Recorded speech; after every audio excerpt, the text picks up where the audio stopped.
Olá, terceiro ano, sou Arivan Sampaio, o seu professor de Física.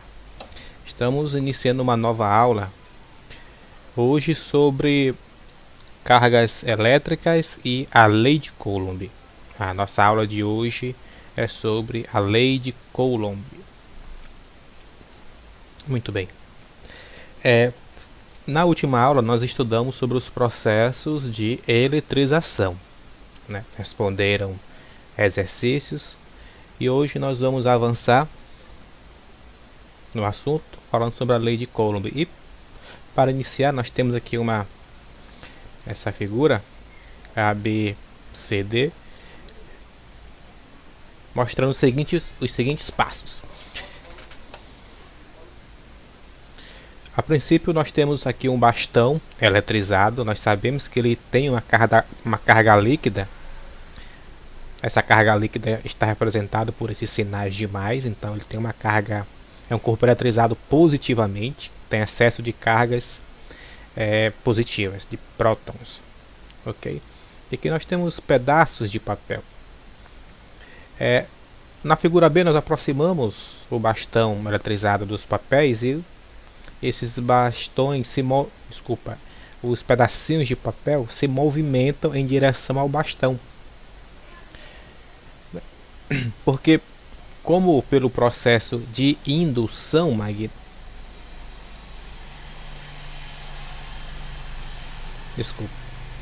pelo processo de indução elétrica, recordem,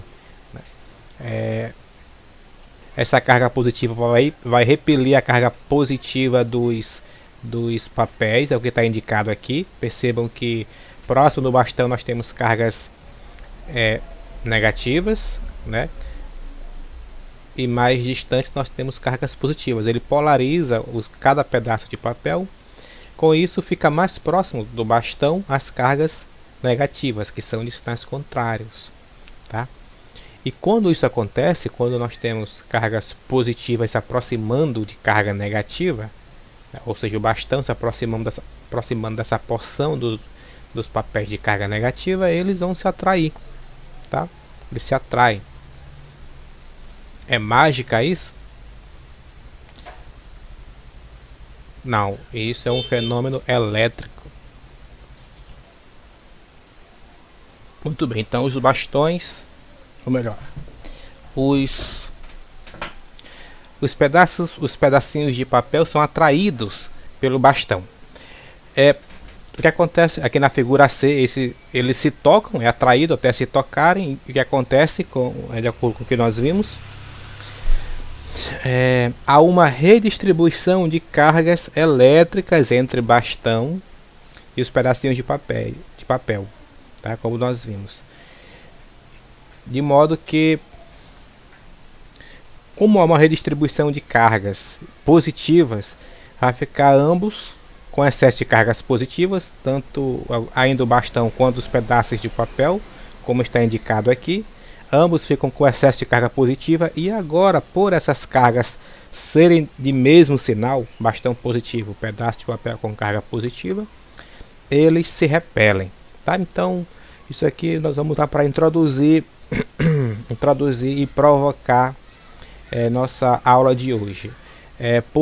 O que surge, né? Por qual razão esses papéis são atraídos?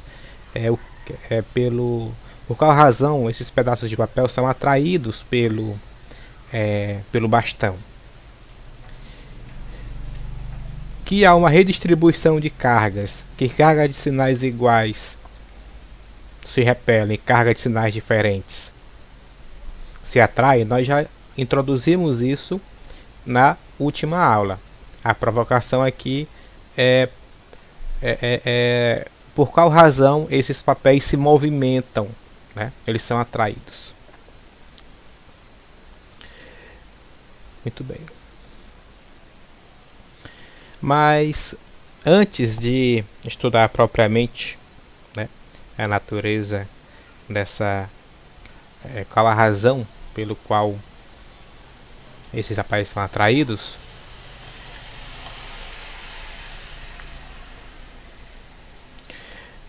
Vamos entender um pouco sobre a dimensão da carga elétrica, tá?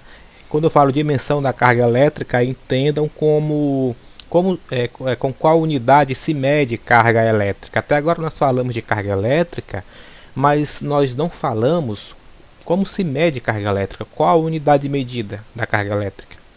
Por exemplo, distâncias, nós sabemos que se mede em metros. A massa do corpo, por exemplo, nós sabemos que se mede em quilogramas, tem uma unidade padrão para isso. Mas a carga elétrica, em que se mede carga elétrica? Vamos entender um pouco mais sobre isso. Muito bem, então como nós sabemos, no átomo aqui nós temos um modelo, o modelo de um átomo, um modelo mais didático, né? O átomo não é exatamente assim, mas é um modelo didático. No centro está aqui as partículas nucleares chamadas de prótons e nêutrons com carga positiva, os prótons, e os nêutrons com carga negativa. Desculpa, deixa eu corrigir isso aqui. Vamos considerar que os prótons sejam as cargas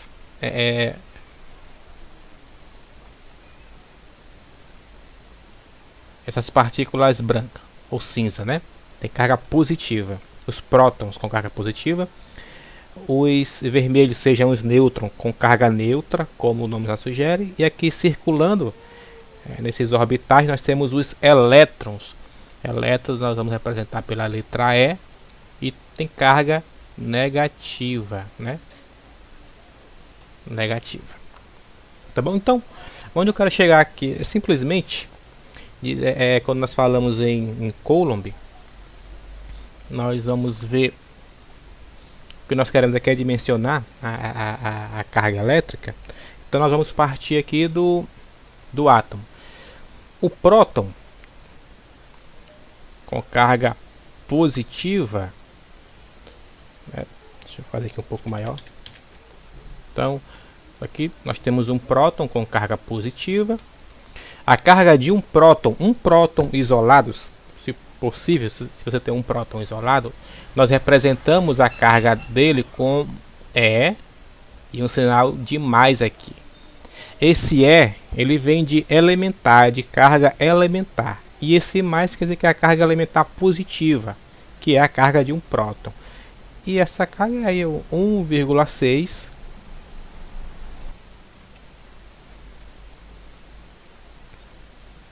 vezes 10 elevado a menos 19 Coulomb, tá? Nós não sabemos que carga de Coulomb é essa. Vamos chegar lá. E aqui na eletrosfera nós temos os elétrons, vamos representar eles aqui pela letra, ou melhor, um círculo com o sinal de menos. Isso aqui na nomenclatura dos nossos livros didáticos representa um elétron, tá? Representamos a carga de um elétron com a letra E de elementar, de carga elementar, com um sinal de menos em cima, ok? E a carga de um elétron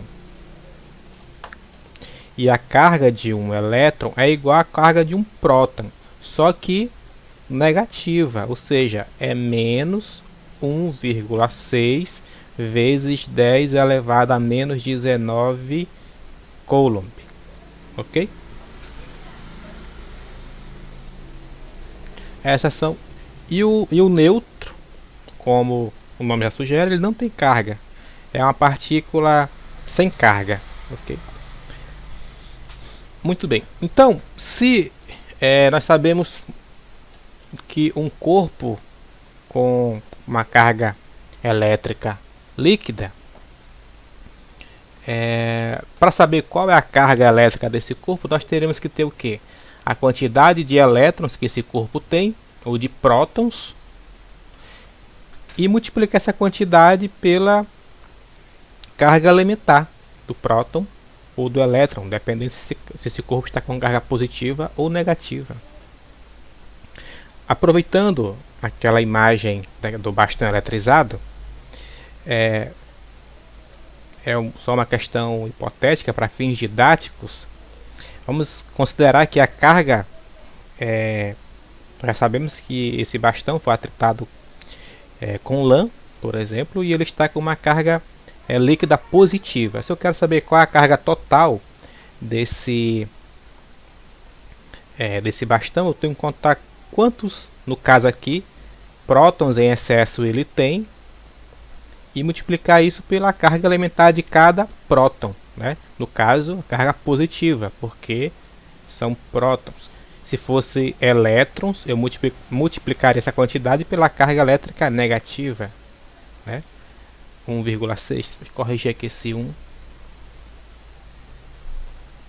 1,6.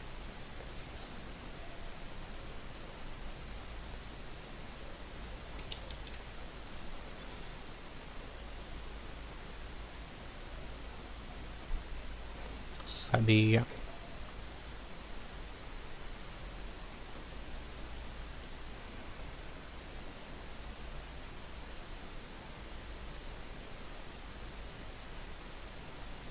Muito bem, ok? Então, se vocês contarem aqui, vocês vão perceber que tem 17 prótons em excesso. Desculpa, deixa eu apresentar aqui qual seria essa fórmula. Então, essa fórmula seria a carga Q, chamar a carga total de Q, tá? Seria a carga total dos em excesso desse bastão. Ele é igual ao número de prótons, no caso. Eu vou chamar esse número de N, tá? Esse número de N, N de número, multiplicado pela carga elementar de cada próton, que é, nós sabemos, 1,6 vezes 10 elevado a menos 19, ou seja, multiplicado pela carga elementar, ok? Então essa carga total desse bastão é igual, eu contei, deu 17 prótons, multiplicado pela carga elementar de cada próton, que é a carga elementar positiva, ou seja, 1,6 vezes 10 elevado a menos 19. Esse número dá quanto? Essa carga total é igual, não sei, vou usar aqui a calculadora.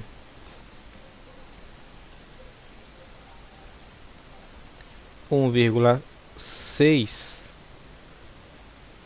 vezes 17, isso dá 27,2.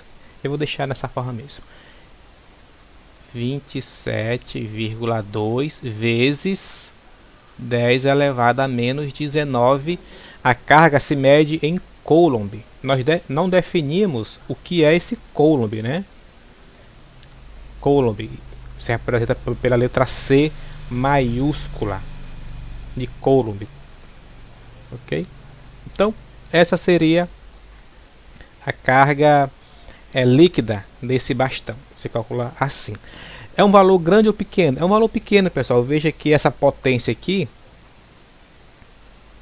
né? Esse 10 está elevado a menos 19, né? Um número muito pequeno aqui, tá bom? Mas o que é um coulomb? Um coulomb de carga elétrica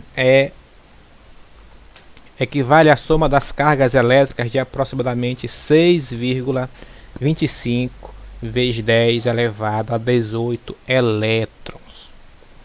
Então vocês percebem, pessoal, que o coulomb é uma carga muito alta. Apesar de nós não ser uma unidade que nós trabalhamos no dia a dia como metro, massa,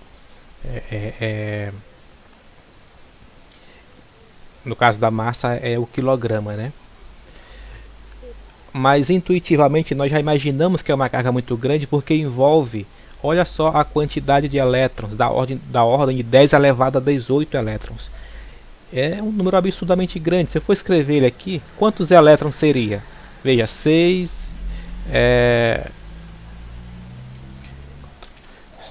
25, 18, então acrescenta 18 zeros aqui. 1, 2, 3.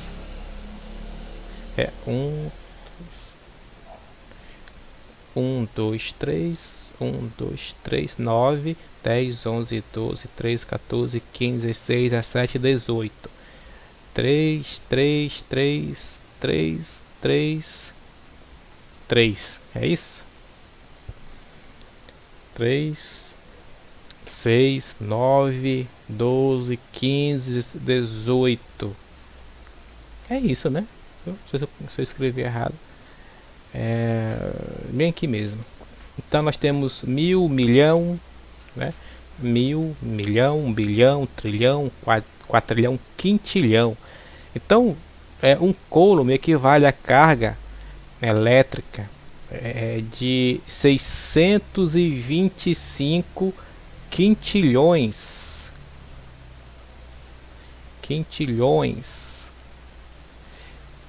De elétrons. É muito elétron. Eu trouxe esse número só para você tratar que nós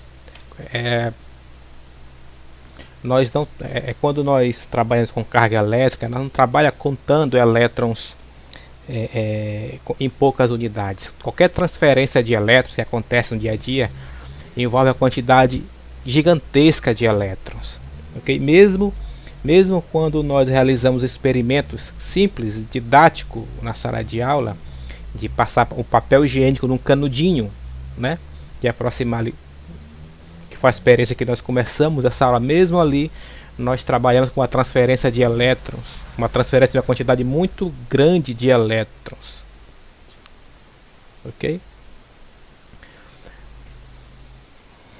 E assim nós podemos fazer cálculo do tipo, se nós temos a carga elétrica de um corpo em coulombs, nós sabemos quantos elétrons ele tem excesso ou quantos prótons ele tem excesso, número aproximado, por exemplo.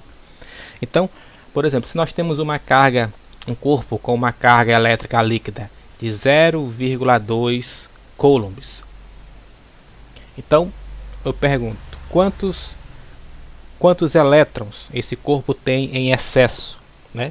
É uma carga de 0,2 coulombs, uma carga negativa, né? Se a carga é negativa, então é elétrons, ok? Se fosse uma carga positiva, seria um excesso de prótons. Então, se um corpo está com uma carga de 0,2 coulombs, uma carga líquida de 0,2 coulombs, você se pergunta, então quantos elétrons esse corpo tem em excesso, né? Sobrando, a mais do que os prótons. Então você multiplica o 0,2 vezes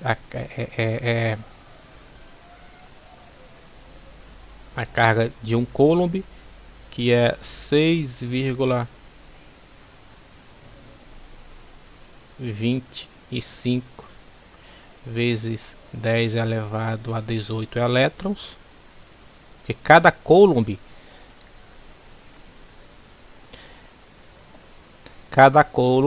tem essa quantidade de elétrons. Portanto, 0,2 coulomb é só multiplicar por essa quantidade de elétrons. Ok? Então isso aqui dá o quê? Novamente, multiplica por 2, divide por 10. Bom, vamos para a calculadora, né? 0,2 vezes 600. Então, 6,25.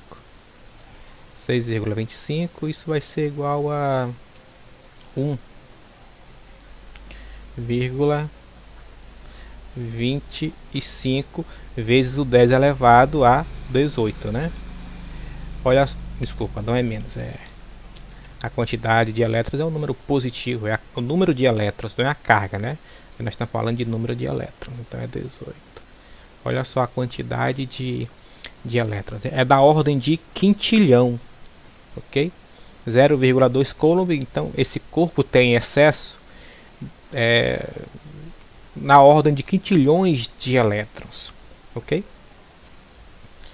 Agora o coulomb, para o nosso dia a dia, o coulomb é uma unidade de medida muito grande. Se você abrir se você tem algum costume de mexer com equipamentos elétricos, você vê dispositivos elétricos que armazenam carga, né? você vai ver que essas cargas elas não são medidas, não são medidas em coulombs, elas são medidas em submúltiplos do coulomb, sabe? Por exemplo, quando você está tratando de distâncias dentro de sua casa, qual o comprimento da sua casa, qual a distância da sua casa do seu quintal, por exemplo, você trata em metros, né? De distância. Você poderia trabalhar em quilômetros também, porque quilômetros também mede distância, mede a mesma grandeza, distância, né? Mas não é apropriado, é uma unidade muito grande para você trabalhar com distâncias pequenas. Quilômetros não é apropriado, não é verdade? Da mesma forma, o coulomb é uma unidade muito grande para trabalhar, para se medir cargas elétricas de equipamentos que nós trabalhamos, que os eletrônicos aí, que os nossos equipamentos eletrônicos usam, esse computador, esse monitor, essa mesa, um controle aqui, tá? Não trabalha com cargas elétricas na ordem de coulomb, é uma unidade muito grande. Então nós usamos submúltiplos do coulomb, assim como existe uma relação de multiplicidade de quilômetros e metros, ok? Então nós vamos usar aqui duas unidades bastante utilizadas, o millicoulomb, que eu vou representar por um M minúsculo e um C maiúsculo, millicoulomb, e o microcoulomb. Isso aqui eu vou fazer novamente, olha só, tem uma perna maiorzinha, tá? Uma letra grega, mi, e um C. Esse M aqui é um M normal mesmo, do nosso alfabeto, e esse aqui é um equivalente ao M do alfabeto grego, é o micro, é mi, que aqui nós chamamos de micro, tá? Então nós temos o millicoulomb e o microcoulomb, são submúltiplos do coulomb. O millicoulomb equivale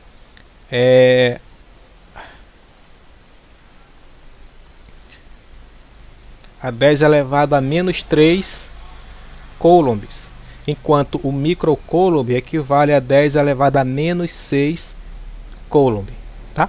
O microcoulomb é um coulomb dividido para 10 elevado a 3, e o microcoulomb equivale a um coulomb dividido para 10 elevado a 6. Então, mas de modo mais simples, vamos fazer umas conversões. Por exemplo,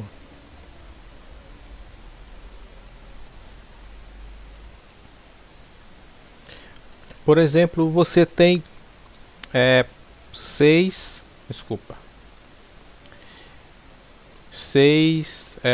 microcoulomb. Quer converter isso aqui em coulombs. Então, como cada microcoulomb corresponde a 10 elevado a menos 6 coulomb, então uma forma bem direta de fazer isso é multiplicar essa quantidade de microcoulombs, ou seja, 6 por 10 elevado a menos 6, ok? Por essa correspondência direta aqui.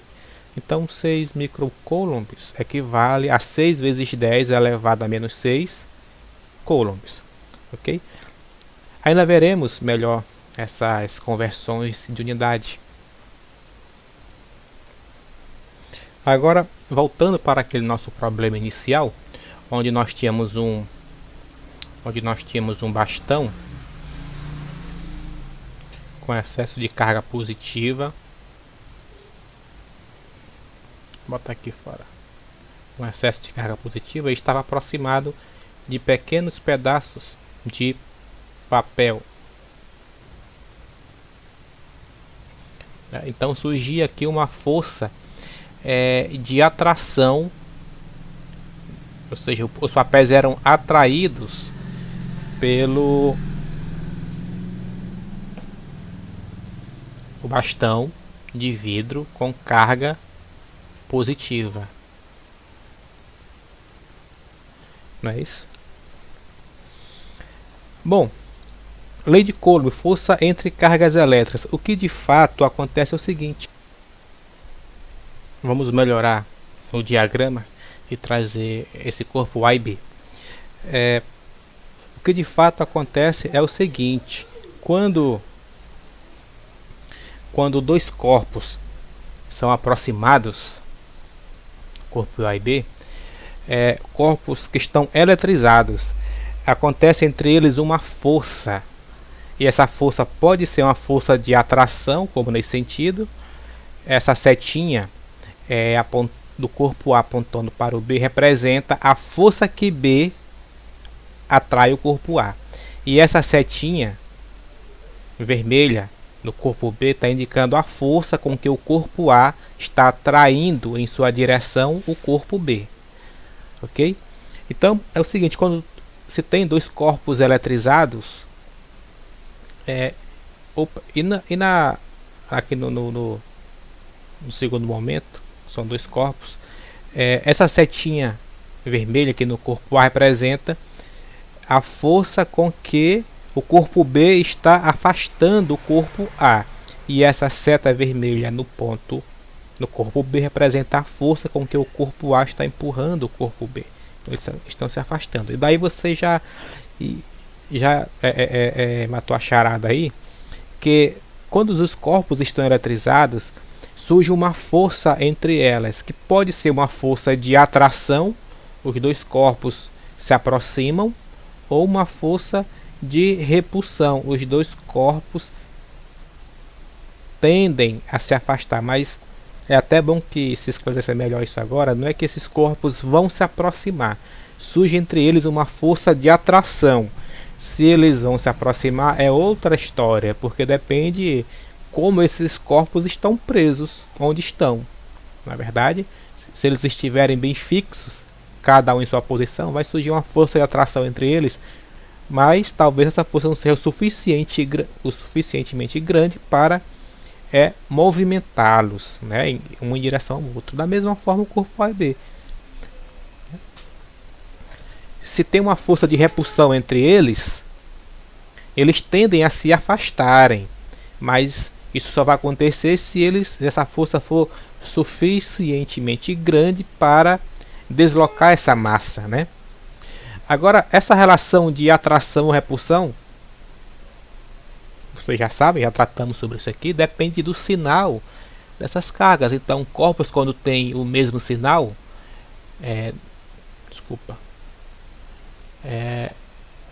corpos quando tem sinais, cargas com sinais contrárias, por exemplo, esse aqui é uma carga positiva e esse aqui é uma carga negativa, cargas de sinais diferentes. Acontece isso, eles tendem a se aproximarem. E corpos quando tem sinais, cargas com sinais iguais, positivo e positivo, por exemplo, eles tendem a se repelirem, tá? Não só positivo com positivo, mas negativo com negativo. Se diz cargas com sinais iguais se repelem, cargas com sinais iguais exatamente se repelem, e cargas de sinais diferentes se atraem, tá? E como é essa força de atração? A força com que o corpo A atrai o corpo B é a mesma força com a qual o corpo B atrai o corpo A. Isso independe do tamanho dessas massas, independe do tamanho das cargas, ok? Nós só vamos olhar para o sinal da carga. Não interessa qual o valor, o módulo dessa carga. Por exemplo, se essa carga aqui tem 10 microcoulombs e esse aqui tem negativo agora, veja, menos 5 microcoulombs. São cargas sinais diferentes, aqui é positivo e aqui é negativo, vão se atrair, mas essa carga ela é maior do que essa. Isso quer dizer que essa carga vai atrair o corpo A, vai atrair o corpo B com mais força? Não é isso, tá? Quando nós estamos estudando essa relação de atração e repulsão, isso independe do módulo da carga, mas apenas do sinal da carga, e a força de atração ou repulsão é igual, Então surge uma força entre cargas, né? Agora, como se calcula essa força? Você tem dois corpos eletrizados, como aqui mostra a imagem. Aqui tem uma carga mais Q e aqui uma carga menos Q. A força é de atração entre eles. Mas assim, como se calcula essa força? Aí que entra a lei de Coulomb. Coulomb foi o cientista que experimentalmente descobriu qual a lei que calcula essa força de interação entre cargas elétricas. Tá bom? Ele percebeu basicamente o seguinte, que após repetir diversas vezes no livro tem a experiência da balança de torção de Coulomb, que não foi ele que desenvolveu essa balança, ele não criou a balança, foi outro cientista, mas ele adaptou para o seu experimento. Ele percebeu o seguinte,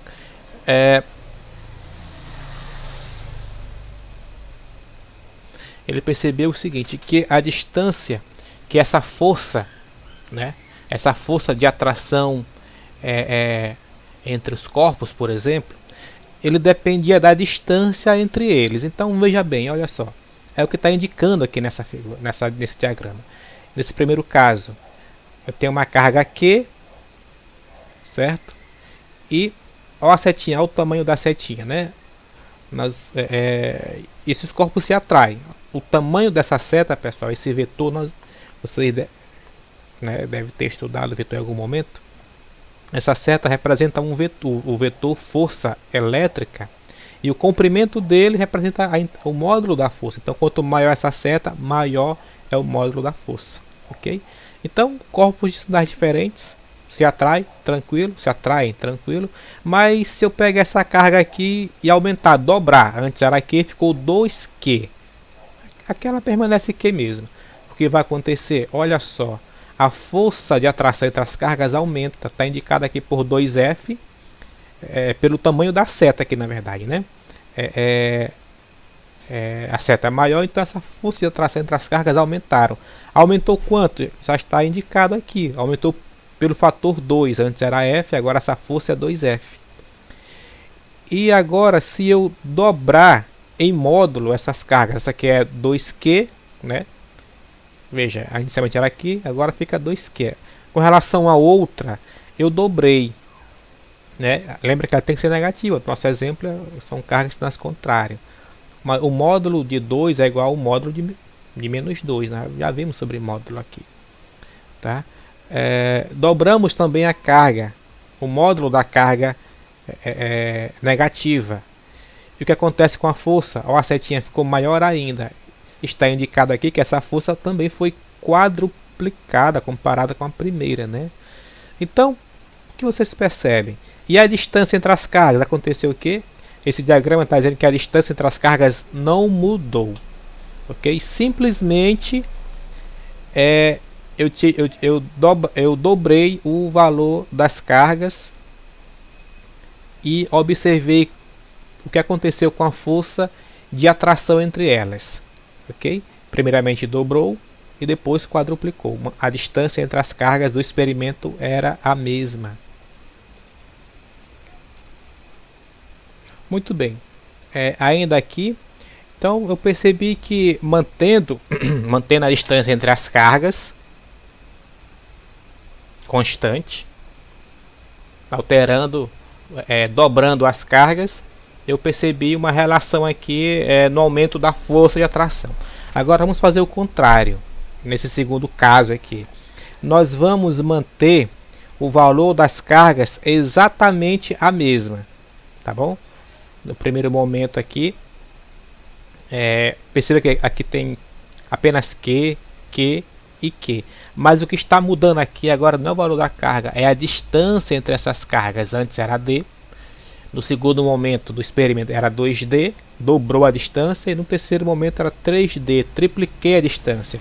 O que vai acontecer com a força de interação entre essas cargas? Agora eu coloquei cargas, no experimento eu colocado cargas de mesmo sinal, então você espera que eles se repelem, né? Então olha só, quando a distância era D, uma distância pequena, né? A menor distância entre as três aqui observada. Olha só o tamanho da força. A força de repulsão e tinha uma certa intensidade. Daqui para cá eu afastei as cargas. Antes era D, agora é 2D. Dobrei a distância entre as cargas. O que acontece com a força? Caiu para a quarta parte, né? A força de atração e repulsão é sempre a mesma entre os corpos. Ou melhor, como eu disse antes, a força com que um corpo atrai ou repele corpo 1, corpo 2. A força com que o corpo 1 atrai ou repele o corpo 2 é igual à força com a qual o corpo 2 repele ou atrai o corpo 1. Ok? Por isso que essas forças aqui sempre são iguais. Ó. Sempre são iguais. Mesmo aqui onde as cargas eram diferentes, aqui por exemplo, as cargas eram diferentes, mas a força de interação era a mesma. Então, muito bem, eu dobrei a distância, a força caiu para a quarta parte. Eu vou então triplicar a distância. Botei as duas cargas mais distantes ainda uma da outra. Tripliquei, comparado com a distância inicial. O que aconteceu com a força? Ficou dividida por 9, caiu para a nona parte. O que se deduz daí? Coulomb foi bem esperto observando essas relações de proporção. Então, no primeiro caso, nós deduzimos que a força F de interação entre as cargas é diretamente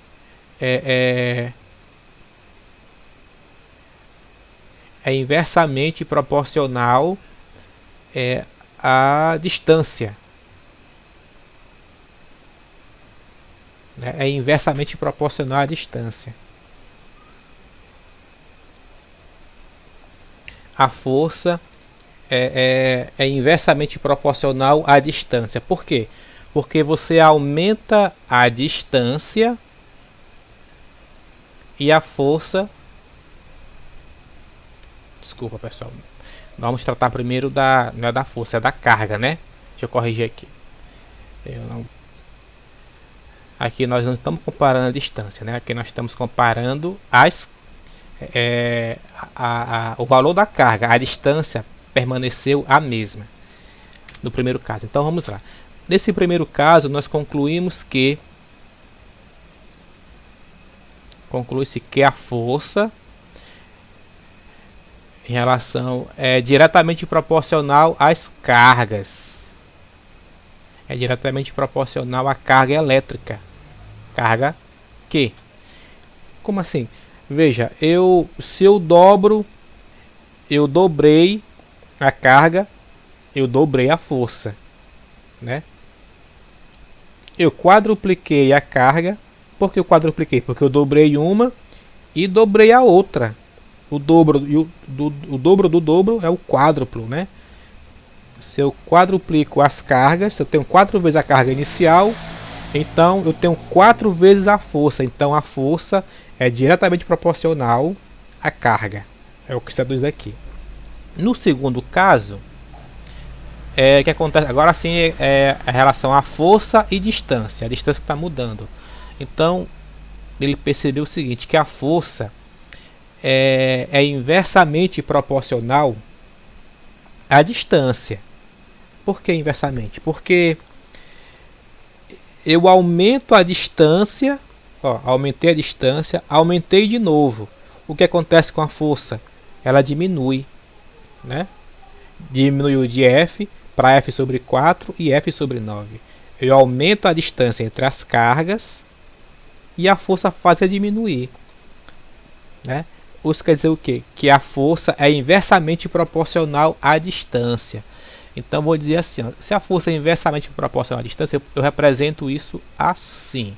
É proporcional ao inverso da distância entre as cargas, tá? Agora, em qual proporção, né? O inverso da distância, mas percebam que não é o inverso simplesmente da distância. Tem um fator aí, tem um expoente aí, porque não é uma relação direta, linear.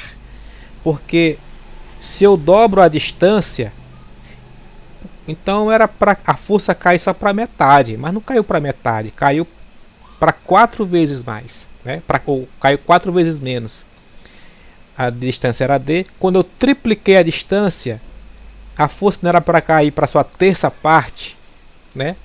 Mas não caiu, caiu para a nona parte. Então essa relação de proporção, ela não é linear, não é direta. Aqui já dá para, quando você quando você pensa na equação linear, a segunda que você vem que você imagina, deve imaginar, é quadrática. E essa relação, perceba, quando a distância é d, ou seja, quando a distância dobra, a força cai para a quarta parte, ou seja, esse 4 é o dobro da distância. Não o dobro da distância, é o quadrado desse 2 aqui. 2 ao quadrado dá 4. Quando a distância é multiplicada por 3, quanto é 3 ao quadrado, essa distância ao quadrado, né? 3 ao quadrado dá 9. Ou seja, a força, ela é inversamente proporcional ao quadrado da distância. Tá bom? Daí, pessoal, isso é o bastante para você já, se você entende um pouco de relação de proporção entre grandezas, já dá para você deduzir que essa lei de Coulomb, que mede essa distância a depender de carga, a depender, desculpa, se você entende de proporção, já dá para perceber que a lei matemática, a equação matemática que mede a força de interação elétrica entre as cargas, ela é do tipo, escrever aqui embaixo, ela é do tipo, essa força é igual a, como ela é diretamente proporcional às cargas, então essas cargas se multiplicam aqui em cima, né? Essas forças sempre acontecem 2 a 2, diretamente proporcional a essas cargas, né?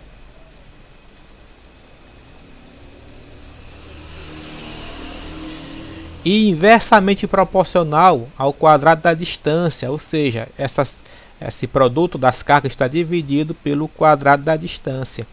E essa relação de proporcionalidade é o que se falta determinar, tá bom? Já dá para nós deduzirmos que a lei de Coulomb é desse tipo, em que F é a força de interação, entre as cargas, essa força aqui. Q1 e Q2, Q1 e Q2, que esse Q aqui é essa carga e essa, por exemplo. Então vamos chamar aqui Q1 e Q2 para dizer que são duas cargas diferentes. E essa distância é exatamente essa distância entre as cargas, que aqui muda, por exemplo. É esse D, ok? O D, não é o 3D, é o D, ok? É desse tipo.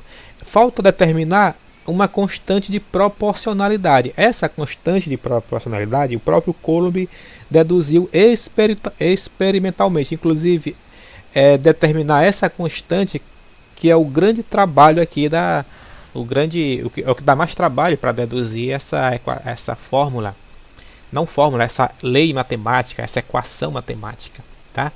Essa constante nós chamamos de K0, tá? Agora, interessante nós sabermos quem é esse K. Esse K, ele é exatamente,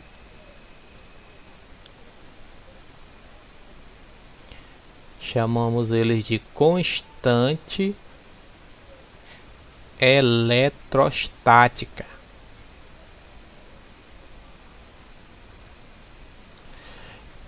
E ele mede no vácuo, essa constante mede 9,0 vezes 10 elevado a 9, tá? E tem uma unidade bem estranha, mas vocês não devem se preocupar com isso, que é Newton vezes metros quadrado dividido por Coulomb quadrado, ok?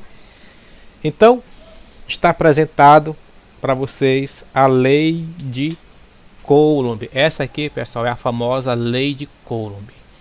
E nesse momento, eu digo para vocês que ela é uma das principais leis que vocês devem entender aqui no ensino médio, no estudo da eletricidade, ok? É a principal lei que vocês, uma das Porque a lei de Coulomb ela é uma das leis fundamentais da eletricidade. No estudo de física mais avançado, vocês vão perceber que a partir dela se desenvolve, né, de modo mais geral e generalizando a lei de Coulomb. Você tem, por exemplo, o que nós chamamos de lei de Gauss, que é uma das 4 equações de Maxwell. E o trabalho de Maxwell ele encerra uma era do estudo da eletricidade, tá? As 4 equações de Maxwell. As equações de Maxwell ele resume, um apanhado de toda a eletricidade em apenas 4 equações. E uma delas é a lei de Gauss, que é uma generalidade da lei de Coulomb. Ok? Pessoal, eu vou encerrando essa aula por aqui, até porque ela já está bem grande. Na próxima aula nós continuamos com a lei de Coulomb, tá? Esse é um assunto muito importante e vale a pena nós gastarmos um pouco mais de tempo nela, ok? Pela sua importância no estudo da eletricidade. Então, vou passar uns exercícios básicos para vocês, mas na próxima aula continuamos estudando e resolvendo questões sobre a lei de Coulomb. Até a próxima, pessoal.